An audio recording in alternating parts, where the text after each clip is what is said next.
आप देख रहे हैं वाईडी ब्रदर्स क्लासेज का यूट्यूब चैनल और मैं हूं आपका दोस्त Yadrao. YD brothers classes e learning platform को सब्सक्राइब करें। तो दोस्तों, आज हम बात करने वाले हैं बनास नदी तंत्र के बारे में। बनास नदी को जानें उससे पहले बता दूं कि मैं इससे पहले वाले जिस वीडियो में चंबल नदी की बातचीत कर चुका हूं या चंबल नदी के बारे में हम पढ़ चुके हैं, उस वीडियो को आप जरूर देख लें एक बार, क्योंकि बनास नदी चंबल नदी की सहायक है और चंबल नदी को पढ़ने के बाद बनास नदी को आप बेहतर तरीके से पढ़ सकते हैं, बहुत अच्छे तरीके से आप समझ सकते हैं। तो चलिए दोस्तों, फाइनली आज हम बनास नदी तंत्र की चर्चा करेंगे और बनास नदी में कौन कौन सी नदियों का जल आकर के गिरता है या बनास नदी का उद्गम कहाँ से होता है, शुरू से लेकर के अंत तक हम बनास नदी के बारे में बहुत ही डिटेल से, बहुत ही विस्तृत रूप से अध्ययन करने वाले हैं।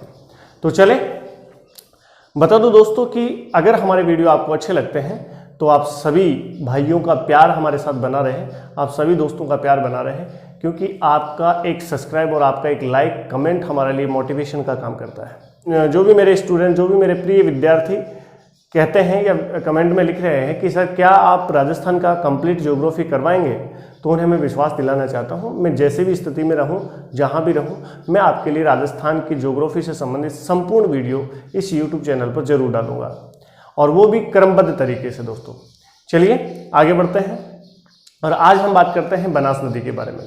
बहुत ही विस्तार से हम पढ़ेंगे बनास नदी को। देखिएगा, बनास नदी पढ़ो, चाहे आप चंबल नदी पढ़ो, चाहे कोई दूसरी अन्य नदी पढ़ो, माही हुई, कोई भी लूणी नदी हुई, माही नदी हुई, कोई भी नदी पढ़ो, उससे पहले आपको राजस्थान के मैप की जानकारी ले लेनी बेहद जरूरी है। दोस्तों, राजस्थान का मैप यदि आपको आता है या राजस्थान के मैप से संबंधित सारे प्रश्न अगर आप हल कर सकते हैं तो नदियों को समझने में आपको बहुत ही आसानी होगी। चलिए हम बातचीत करते हैं। तो सबसे पहले हम बनास नदी राजस्थान में पूर्णतः बहाव की दृष्टि से सबसे लंबी नदी कौन सी है? तो आपका उत्तर क्या होगा दोस्तों? सबसे लंबी नदी कौन सी है? बनास। ये बहुत बड़े प्रश्नों में से एक है दोस्तों, बहुत अच्छा प्रश्न है और बहुत प्यारा प्रश्न है। प्रश्न को दोबारा सुन लीजिएगा, जरा ध्यान से सुन लीजिएगा। क्या कह रहा है? राजस्थान में पूर्णतः बहाव की दृष्टि से सबसे लंबी नदी कौन सी है? एक बात पर ध्यान देंगे, ये जो शब्द लिखा हुआ है यहाँ पर पूर्णतः बहाव की दृष्टि से, तो आपका उत्तर क्या होना चाहिए? बनास। अब इसी से संबंधित एक दूसरा प्रश्न आता है ऐसा ही, लेकिन थोड़ा सा आपको ध्यान रखेंगे तो आप इस प्रश्न को सही कर पाएंगे कि राजस्थान की सबसे लंबी नदी कौन सी है। तो वहां पर उत्तर आपका क्या होगा? वहां पर आपका उत्तर होगा चंबल नदी। देखिए, राजस्थान की सबसे लंबी चंबल नदी है, जबकि पूर्णतः राजस्थान में बहने की दृष्टि से या राजस्थान में उद्गम होता है और राजस्थान में जिसका अंत होता है, ऐसी नदियों में सबसे लंबी नदी का नाम बनास नदी है। क्लियर है दोस्तों? बहुत अच्छे से कंपेरेटिव तरीके से आप पढ़ेंगे, तुलनात्मक तरीके से अध्ययन करेंगे तो आपका एक भी प्रश्न गलत नहीं होगा। चलें आगे। आओ दोस्तों, तो एक तो ये बड़ा प्रश्न बना। दूसरा बड़ा प्रश्न है कि इस नदी के जो अन्य नाम हैं वो क्या क्या हैं? तो ध्यान दें अन्य नामों पर। अन्य नाम किसके? बनास नदी के। बनास नदी के अन्य नामों में वन की आशा पूछा जाएगा कि वन की आशा किस नदी का अन्य नाम है या वन की आशा के नाम से किस नदी को जाना जाता है? उत्तर होगा बनास। ठीक है। दूसरा नाम वर्णासा। बात एक ही है दोस्तों, वर्णासा कह दो या वन की आशा कह दो, दो नाम हो गए। तीसरा नाम वशिष्ठी नदी, ये भी ध्यान रखेंगे दोस्तों, वशिष्ठी नदी, ये भी बड़ा प्रश्न है। वर्णासा, वन की आशा या वशिष्ठी नदी। वशिष्ठी नदी भी इसी नदी को कहा जाता है। ये पूर्णतः वर्षा पर आधारित नदी है दोस्तों। वर्षा, ये 12 नदी नहीं है, 12 महीने बहने वाली नदी नहीं है। तो ध्यान रखेंगे कि ये वर्षा पर आधारित, वर्षा काल में इसका प्रारंभ होता है, वर्षा काल में आकर के इसका जल कहीं ना कहीं इकट्ठा हो जाता है या वर्षा काल में ही ये नदी बहती है। तो ध्यान रखेंगे इस बात का। पूछा जाएगा कि वन की आशा के नाम से किस नदी को जाना जाता है? उत्तर क्या होना चाहिए? बनास नदी को। वर्णासा किस नदी को कहा जाता है? उत्तर होना चाहिए बनास नदी को। और पूछा जाएगा कि वशिष्ठी नदी किसे कहा जाता है, वशिष्ठ या वशिष्ठी नदी किसे कहा जाता है, तो उसका उत्तर भी क्या होगा? बनास नदी। क्लियर है। जिस प्रकार से 2017 वाले रीट में आया था, प्रश्न आया था दोस्तों, मुझे अच्छी तरह से याद है। मैं 1-2 दिन पहले ही रीट के बैच में ये प्रश्न पढ़ा रहा था कि जो आपकी झेलम नदी,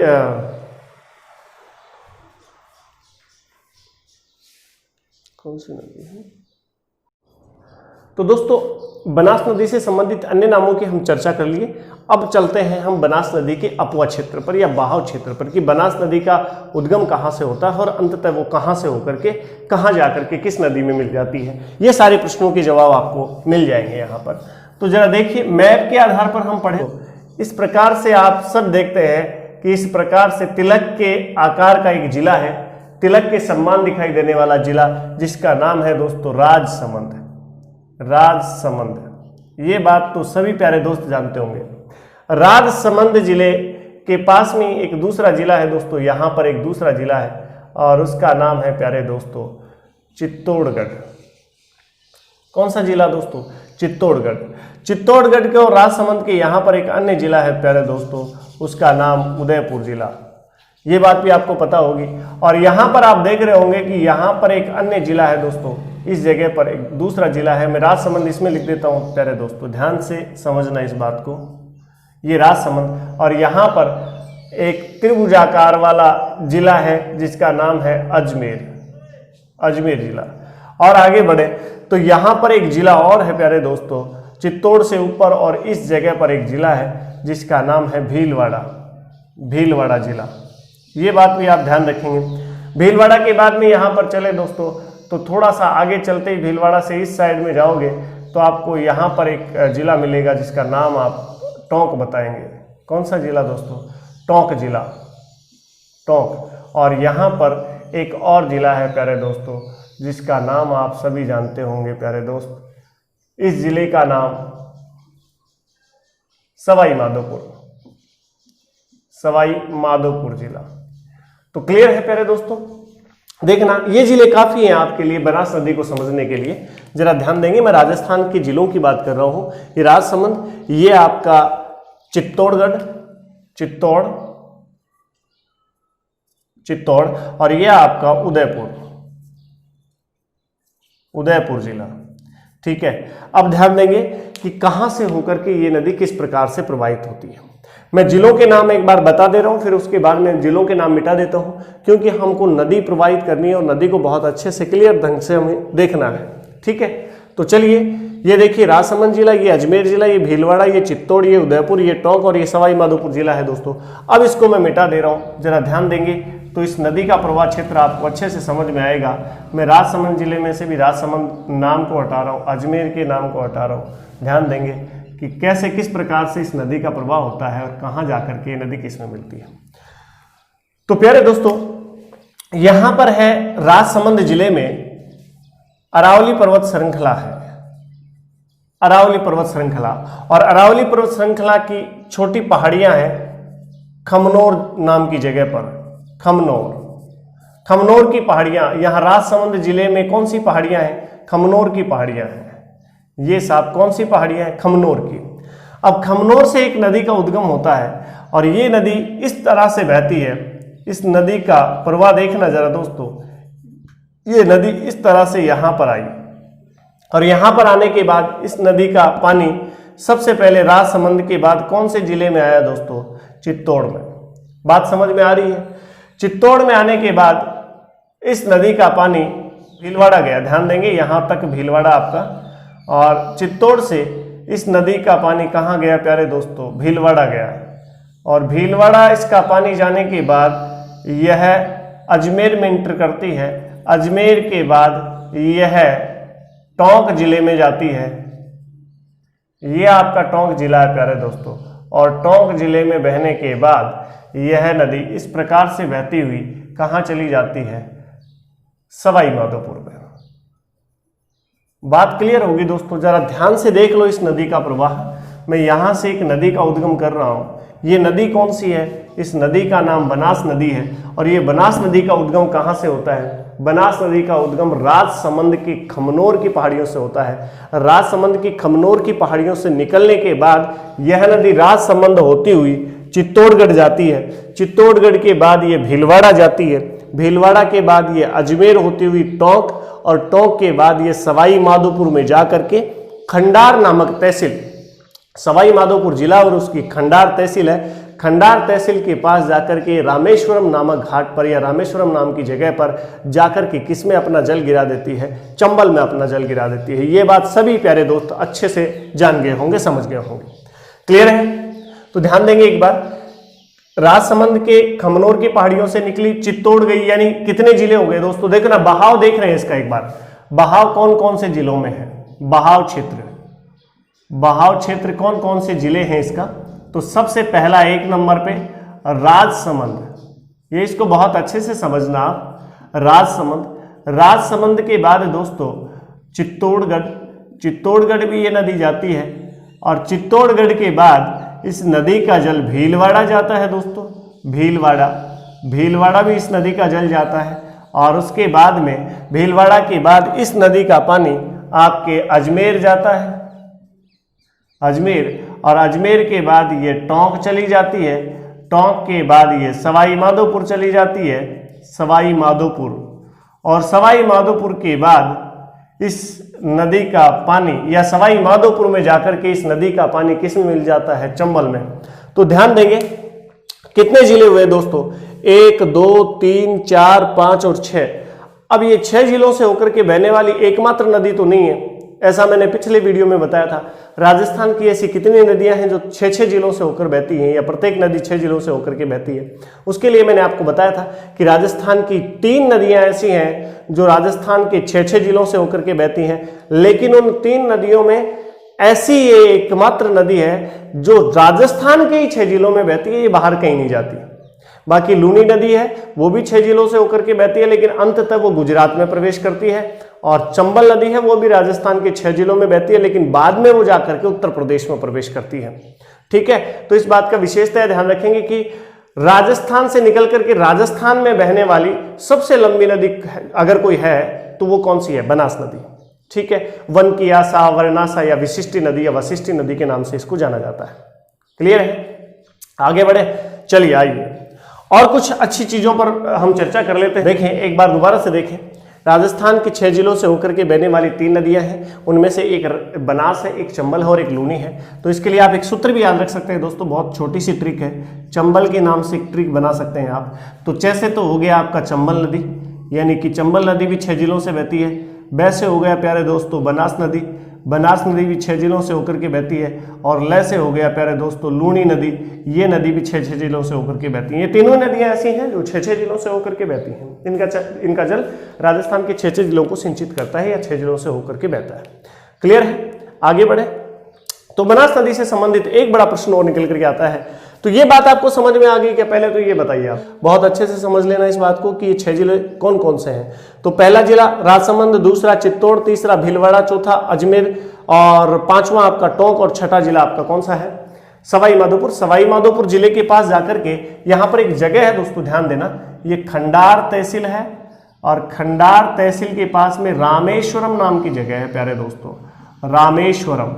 रामेश्वरम के पास जाकर के ये किससे मिल जाती है? चंबल से मिल जाती है। क्लियर है? चंबल से इसका जल मिल जाता है, यहां पर चंबल नदी में ये मिल जाती है। ये तो हो गई बहाव क्षेत्र की बात दोस्तों। ठीक है, अब आगे चलते हैं, इससे संबंधित कुछ मोटे प्रश्न ले लेते हैं। इस नदी को एक बार समझ लिए हैं तो मैं इस नदी के मैप को हटा रहा हूं, दोबारा से इस नदी का मैप बनाएंगे अपन। एक बार मिटा देता हूं प्यारे दोस्तों, समझ में आ गया होगा यहां तक की बात? अच्छी बात है। अब सारे प्रश्नों पर हम चर्चा करेंगे कि राजस्थान की ये लंबी नदी है तो इसकी लंबाई कितनी है, तो उस बात पर भी हम चर्चा करेंगे। जरा ध्यान से देखना दोस्तों, ये जो बनास नदी है उससे संबंधित एक बड़ा प्रश्न बनता है, और वो बड़ा प्रश्न क्या है? पूछा जाता है कि राजस्थान की ऐसी कौन सी नदी है, राजस्थान की किस नदी पर 3 त्रिवेणी संगम बनते हैं? संगम होगा कि नहीं वो वाली बात नहीं है, त्रिवेणी संगम बनते हैं। त्रिवेणी का मतलब होता है दोस्तों 3 नदियों का संगम जहां पर होता है। ऐसी किस नदी का नाम आप बताएंगे संगम होता है? ठीक है, तो चलिए बात करते हैं हम। उस नदी का नाम है बनास नदी। क्या नाम है जी? बनास नदी। अब बनास नदी का त्रिवेणी संगम तीन कौन कौन से हैं सर? वो तीनों के तीनों नाम बता दीजिए आप। तो देखना, त्रिवेणी संगम के लिए एक छोटी सी बात बता देता हूं मैं। त्रिवेणी संगम, अब त्रिवेणी संगम कौन कौन से हैं? तीन, जरा देखना। एक आपका है बिंगोद। बिंगोद, ये बिंगोद नाम की जगह भीलवाड़ा में पड़ती है प्यारे दोस्तों। भीलवाड़ा में पड़ता है आपका बिंगोद। फिर दूसरा त्रिवेणी संगम जो है आपका, वो है राजमहल। राजमहल, ये आपका टोंक जिले में पड़ता है प्यारे दोस्तों, टोंक में। और तीसरा जो त्रिवेणी संगम है वो है आपका रामेश्वरम। कौन सा जगह है दोस्तों? रामेश्वरम। और ये रामेश्वरम नाम की जगह आपका सवाई माधोपुर में पड़ती है। सवाई माधोपुर में। तो ये बात तो आपको समझ में आ गई होगी कि तीन त्रिवेणी संगम है इस नदी पर। कौन कौन से? बिंगोद भीलवाड़ा, राजमहल टोंक, और कौन सा दोस्तों? रामेश्वरम सवाई माधोपुर। अब यहां पर कौन कौन सी तीन नदियों का संगम होता है उस पर भी हम चर्चा कर लेते हैं जी। तीन नदियों का संगम कौन कौन सी नदियों का होता है? तो यहां बिंगोद भीलवाड़ा में बनास, बेड़च और मेनाल नदी। मेनाल, ये बात समझ आ गई दोस्तों? बहुत ही अच्छे से समझ लेना। बनास, बेड़च और मेनाल नदियों का संगम। इससे एक बात तो आपको और क्लियर हो गई होगी कि बेड़च और मेनाल नदी जो है वो बनास की सहायक नदी है, इसमें मिलती है। इसका मतलब सहायक नदी है प्यारे दोस्तों। समझ में आ गई होगी ये बात। तो बनास, बेड़च और मेनाल, इनके लिए छोटी छोटी ट्रिकें भी मैं आपको बता दूंगा। दूसरा जो संगम है वो राजमहल टोंक में है। और यहां पर कौन कौन सी नदियां आकर के मिलती हैं? एक तो आप लिख दीजिए बिना सोचे समझे बनास, क्योंकि बनास पर ही है ना ये संगम। बनास नदी में और कौन सी मिलती है? डाई और खारी नदी। तो इसका मतलब एक बात और क्लियर हो गई, डाई भी बनास की सहायक है और खारी भी बनास की सहायक है। देखिए सहायक नदियां समझिए आप, बेड़च, मेनाल, डाई, खारी, ये किसकी सहायक नदियां होगी? बनास की सहायक नदियां होगी, क्योंकि ये इसमें मिलती हैं। क्लियर?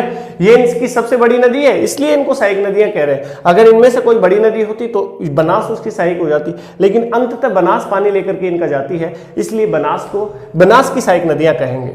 और रामेश्वरम नाम की जगह पर सभी बच्चे जानते होंगे कि एक तो आपकी बनास है ही है, बनास के साथ में चंबल का मिलान होता है और चंबल के साथ में आपकी सीप नदी का मिलान होता है। तो अब ध्यान देंगे, चंबल नदी की सहायक बनास है, ना कि बनास की सहायक चंबल है, क्योंकि अंततः पानी कौन लेकर के जाती है? चंबल नदी। ध्यान रखेंगे, सीप नदी जो है वो चंबल की सहायक कहेंगे आप, और आप कह सकते हैं एक हिसाब से कि सीप नदी जो है वो बनास की भी सहायक नदी है प्यारे दोस्तों। क्लियर है? अब आगे बढ़े। ये बात अच्छे से समझ में आ गई क्या? बिंगोद भीलवाड़ा में एक त्रिवेणी संगम, जहां पर तीन नदियों का संगम होता है। पहली नदी बनास, दूसरी बेड़च और तीसरी मेनाल। तीन नदियां, तीनों नदियों का पानी बिंगोद भीलवाड़ा में आकर के मिलता है। राजमहल टोंक देवली के पास पड़ता है ये राजमहल, और यहां पर बनास, डाई और खारी नदी का पानी आकर के एक जगह मिलता है।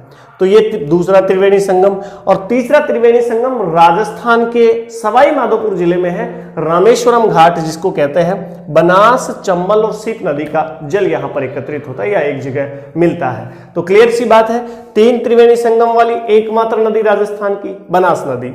अब इनके लिए छोटी छोटी ट्रिकें मैं बता देता हूं, अगर आपको याद रहती है तो अच्छी बात है। देखना, याद रखने के लिए ट्रिकों की बहुत ज्यादा जरूरत आवश्यकता नहीं होती है। नहीं मानता कि जो मेरे मित्र इस कंपटीशन में आ गए हैं या कंपटीशन की तैयारी कर रहे हैं वो बहुत ही जीरो लेवल से पढ़ने की कोशिश कर रहे होंगे। फिर भी मैं कोशिश करता हूं कि बहुत कम स्तर से मैं आपको लेकर के चलूं और उच्च स्तर तक की बातें हम करें। ऐसा कोई प्रश्न हमसे बचे नहीं, कोशिश यही रहती है। बाकी कुछ प्रश्न और रह जाते हैं, ऐसी कोई बात नहीं है दोस्तों।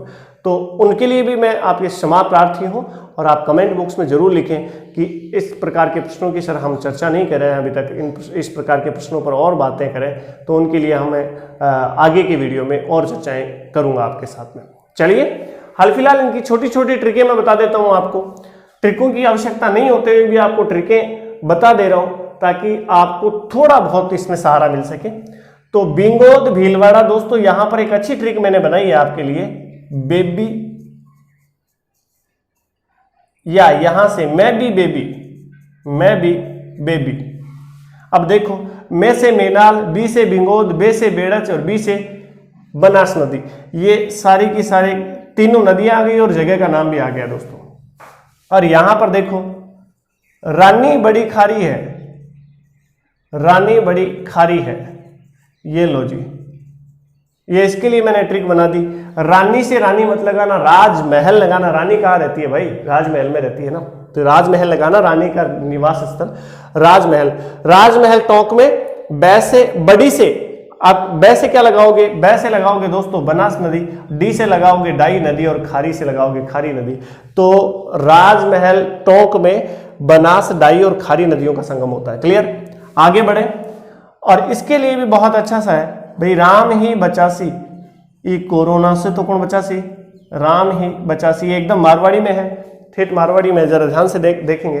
राम ही बचासी, टिड्डी भी आ गई भाई लोगों। आज जो अपन ने देखी स्थिति, टिड्डी इतनी भयंकर, इतना बहुत बड़ा जखीरा टिड्डियों का हमारे यहाँ पर खेतों में बैठा, और उससे निजात पाने के लिए सभी किसान भाइयों ने और हम जैसे लोगों ने जाकर के खेत में आवाज़ें की, विभिन्न प्रकार की थालियां बजाई, पीपे बजाए, तो तब जाकर के टिड्डियों से हमें निजात मिली। अब अभी तक तो पता नहीं है, कब कल वापस भी आ सकती हैं, समय का क्या भरोसा साहब। तो चलिए, समझ में आई, राम ही बचासी। क्लियर है? अच्छे से समझ में आ गई होगी। अब आगे बढ़ते हैं, हम राजस्थान की इस खास नदी से संबंधित कुछ महत्वपूर्ण प्रश्नों पर प्रकाश डालते हैं। क्लियर है? यहां तक की बात समझ में आ रही है? त्रिवेणी संगम समझ में आ गए? आगे बढ़े।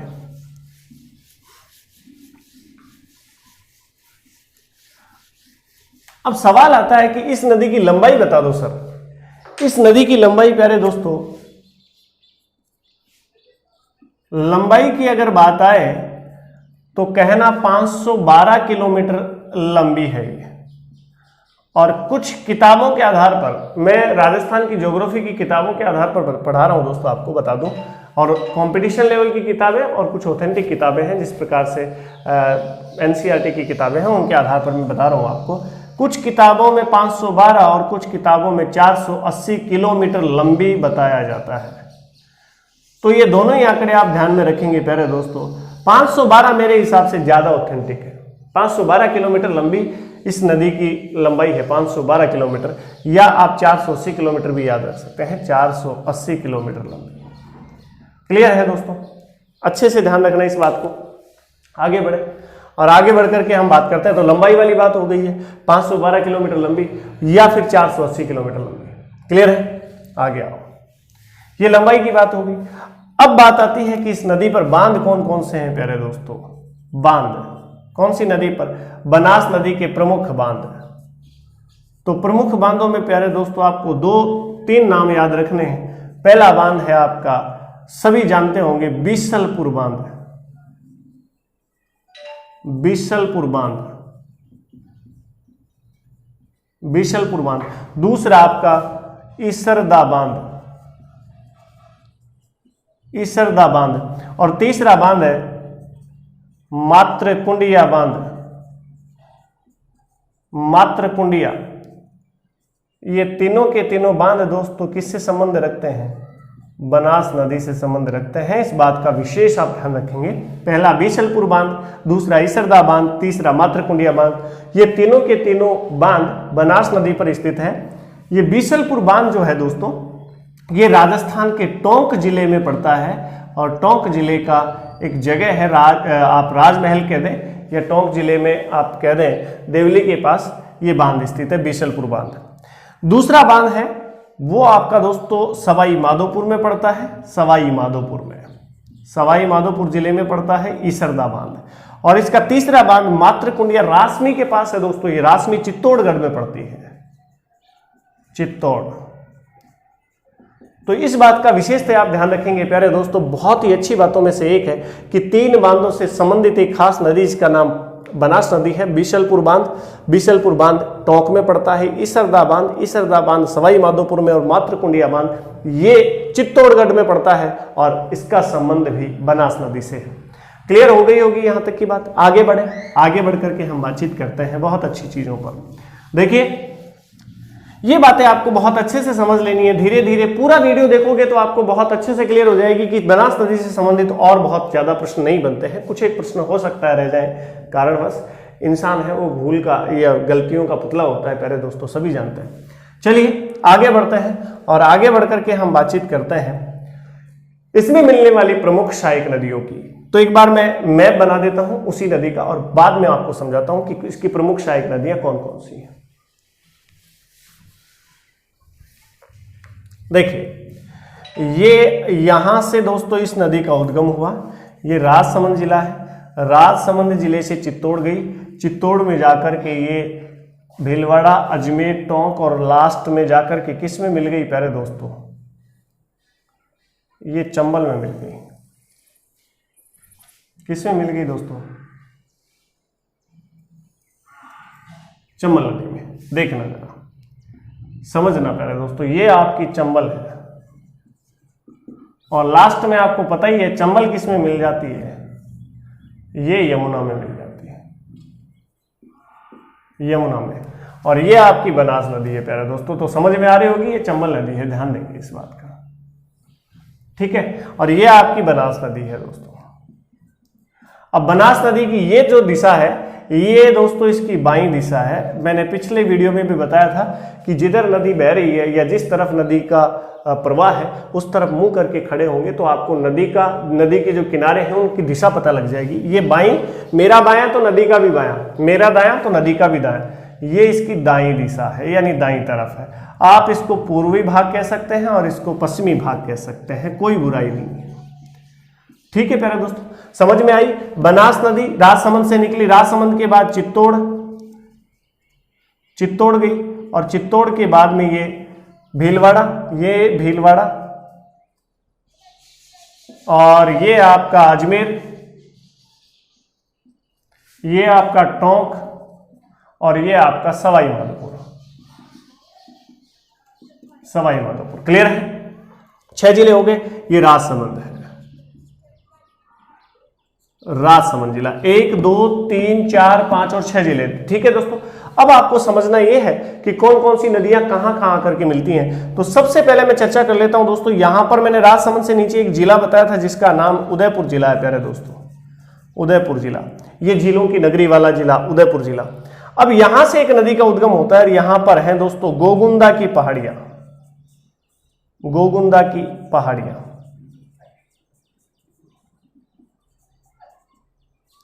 गोगुंदा की पहाड़ियों से एक नदी का उद्गम होता है और उस नदी का नाम है प्यारे दोस्तों, इस गोगुंदा की पहाड़ियों से जो नदी निकलती है उस नदी का नाम है बेड़च। बात समझ में आ गई क्या?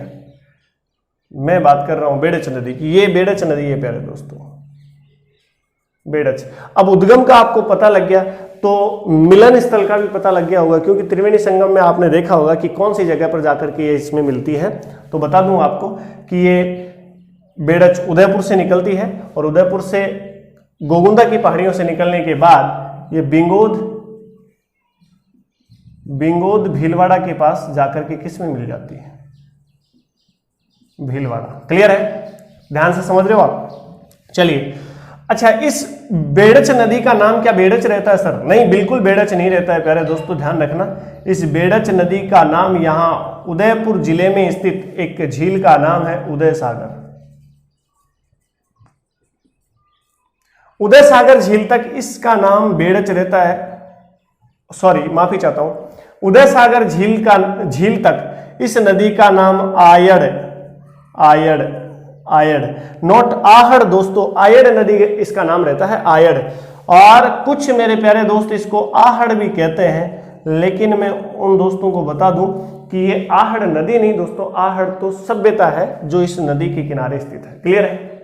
आयड़ के कारण इस सभ्यता का नाम आहड़ सभ्यता पड़ा। तो ध्यान देंगे, आहड़ सभ्यता का संबंध किस जिले से है? उदयपुर जिले से। अब समझ में आ गया होगा, ये उदयपुर में उदय सागर झील और उससे पहले ही ये आयड़ नदी कहलाती है और आहड़ सभ्यता का संबंध भी उदयपुर जिले से है। आहड़ सभ्यता का संबंध किस नदी से है, ऐसा प्रश्न भी आए तो आपका उत्तर क्या होगा? आयड़ नदी या फिर बेड़च नदी से। क्लियर है दोस्तों? बहुत अच्छे से समझ लेना कि ये उदयपुर से गोगुंडा की पहाड़ियों से एक नदी निकलती है जिसका नाम प्रारंभ में आयड नदी रहता है, लेकिन उसके बाद ये उदयपुर में स्थित उदय सागर झील में गिरती है और उदय सागर झील में गिरने के बाद इस नदी का नाम बेड़च पड़ता है। क्लियर है? बेड़च नदी के नाम से बहती हुई ये जाकर के बेंगोद भीलवाड़ा में जाकर किस में मिल जाती है? बनास में मिल जाती है। अब यहां पर ये चित्तौड़गढ़ जिले में इस नदी पर एक बांध स्थित है दोस्तों, उस बांध का नाम घोसुंडा बांध है। मेरे प्यारे दोस्तों ध्यान से सुनना, इस बांध का नाम क्या है? घोसुंडा बांध। पूछा जाएगा कि घोसुंडा बांध का संबंध किस नदी से है, तो आपका उत्तर क्या होगा? बेड़च नदी से। कौन से जिले से है? चित्तौड़गढ़ जिले से। क्लियर है? ये बात आपको समझ में आ गई होगी, बेड़च नदी वाली, बहुत अच्छे से समझ लेना प्यारे दोस्तों। ठीक, आगे बढ़े, चलिए आगे बढ़ते हैं प्यारे दोस्तों, और आगे बढ़ करके हम और दूसरी नदियों की बात करते हैं। अच्छा, एक प्रश्न और आता है, देखना उस प्रश्न की